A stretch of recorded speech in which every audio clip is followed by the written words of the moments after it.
આજનો ઓડિયો પરમપિતા પરમાત્માને શરણે સમર્પિત કરું છું. આપ સૌની શુભેચ્છા મારા પર બની રહે તેવી અભ્યર્થના સ. જય શ્રીમદ નારાયણ.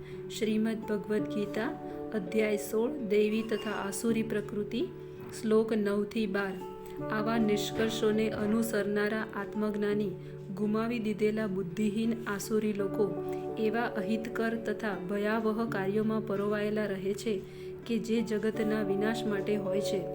આસુરી લોકો એવા કાર્યોમાં વ્યસ્ત રહે છે કે જે જગતને વિનાશ પ્રતિ દોરી જશે. ભગવાન અહીં કહે છે કે તેઓ ઓછી બુદ્ધિવાળા છે.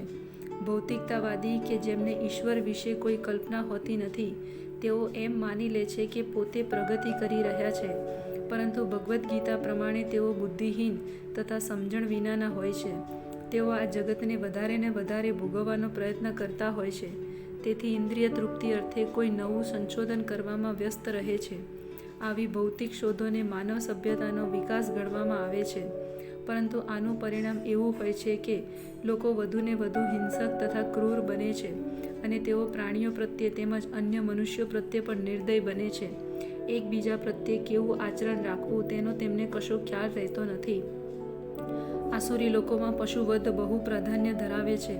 આવા લોકોને જગતના શત્રુ ગણવામાં આવે છે, કારણ કે અંતે તેઓ એવું કંઈક સર્જન કે સંશોધન કરશે કે જેનાથી બધાનો નાશ થઈ જશે. પરોક્ષ રીતે આ શ્લોક અણુશાસ્ત્રોના આવિષ્કારની પૂર્વ કલ્પના કરે છે કે જે વિશે આજે સમગ્ર જગત ગર્વ ધરાવે છે. કોઈ પણ ક્ષણે યુદ્ધ થઈ શકે છે અને આ અણુશાસ્ત્રો વિનાશ સર્જી શકે છે. આવી વસ્તુઓ જગતના વિનાશના ઉદ્દેશથી જ ઉત્પન્ન કરાય છે અને અહીં તેનો સંકેત કર્યો છે. આવા શસ્ત્રો નિષ્ફળતાને લીધે જ શોધાય છે, પરંતુ તેઓ જગતના સુખ શાંતિ માટે હોતા નથી. કદાપી સંતુષ્ટ ન થનારા કામનો આશ્રય લઈને તથા ગર્વના મદમાં તથા મિથ્યા પ્રતિષ્ઠામાં ડૂબેલા આસુરી લોકો આ રીતે મોહગ્રસ્ત થઈને હંમેશા ક્ષણભંગુર વસ્તુઓ દ્વારા અપવિત્ર કર્મનું વ્રત લેતા હોય છે. અહીં આસુરી મનોવૃત્તિનું ચિત્રણ થયું છે. અસુરોને કામની તૃપ્તિ ક્યારેય થતી નથી. તેઓ ભૌતિક સુખ ભોગવવા માટે પોતાની અતૃપ્ત કામનાઓ વધારતા જ રહે છે. જો કે ક્ષણિક વસ્તુઓનો સ્વીકાર કરવાથી તેઓ સદા ચિંતાગ્રસ્ત રહે છે. તેમ છતાં તેઓ મોહવશ એવા કામ કરનારા ચાલુ રાખે છે. તેઓ અજ્ઞાની હોય છે અને તેથી પોતે ખોટા રસ્તે જઈ રહ્યા છે એ સમજી શકતા નથી. ક્ષણિક વસ્તુઓ સ્વીકારવાને કારણે તેઓ તેમના પોતાના ઈશ્વરનું નિર્માણ કરે છે, પોતાનો મંત્ર નિપજાવે છે અને તદનુસાર કીર્તન કરે છે. આનું પરિણામ એવું આવે છે કે તેઓ બે વસ્તુઓ પ્રતિ વધુને વધુ આકૃષ્ટ થાય છે. એક કામભોગ તથા ધન સંપત્તિનો સંચય. આ સંબંધમાં અશુચિ વ્રતા શબ્દ મહત્વપૂર્ણ છે. તેનો અર્થ છે અપવિત્ર વ્રતો.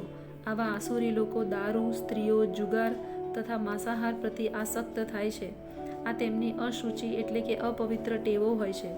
ગર્વ અને મિથ્યાભિમાનથી પ્રેરાયેલા તેઓ ધર્મના એવા નિયમો નિપજાવે છે કે જેમનું સમર્થન વૈદિક આદેશો દ્વારા થતું નથી. આવા આસુરી લોકો દુનિયામાં સૌથી વધારે ધૃણાપાત્ર હોય છે. તેમ છતાં દુનિયામાં કૃત્રિમ રીતે આવા લોકોનું ખોટું સન્માન કરવામાં આવે છે.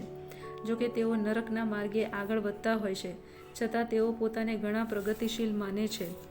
તેઓ એવો વિશ્વાસ ધરાવે છે કે ઇન્દ્રિયોની તૃપ્તિ એ જ માનવ સભ્યતાની મુખ્ય જરૂરિયાત છે.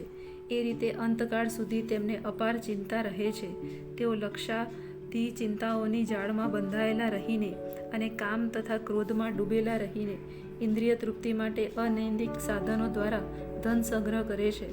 આસુરી લોકો માને છે કે ઈશ્વર ઇન્દ્રિય ભોગ એ જ જીવનનો અંતિમ ઉદ્દેશ છે અને તેઓ પ્રાણ જાય ત્યાં સુધી આ જ વિચારધારાને વળગી રહે છે.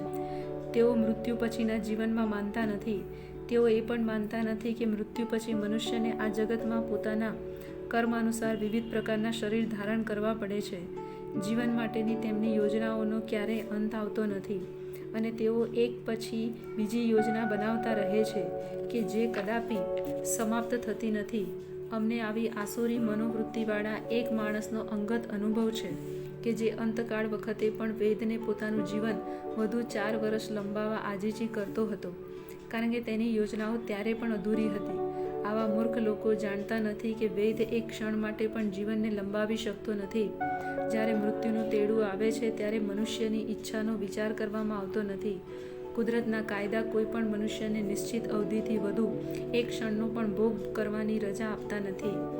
આસુરી મનુષ્ય ઈશ્વર તથા પોતાની અંદર વિદ્યમાન પરમાત્મામાં શ્રદ્ધા ધરાવતો નથી અને માત્ર ઇન્દ્રિય તૃપ્તિ ખાતર સર્વ પ્રકારના પાપ કર્મ કરતો રહે છે. તે જાણતો નથી કે તેના હૃદયમાં એક સાક્ષી હાજર છે. પરમાત્મા દરેક જીવના કાર્યો જોતા રહે છે. ઉપનિષદોમાં કહ્યું છે તેમ એક વૃક્ષ પર 2 પક્ષી બેઠા છે. એક પક્ષી કર્મ કરતું શાખા પર લાગેલા સુખ દુઃખ રૂપી ફળ ભોગવે છે અને બીજું તેનું સાક્ષી છે. પરંતુ આસુરી મનુષ્યને ન તો વૈદિક શાસ્ત્રનું જ્ઞાન છે અને ન તો તેને કોઈ શ્રદ્ધા છે. તેથી તે ઇન્દ્રિય ભોગ ખાતર ગમે તે કરવા પોતાને સ્વતંત્ર માને છે અને પરિણામની પરવા કરતો નથી. જય શ્રીમદ નારાયણ.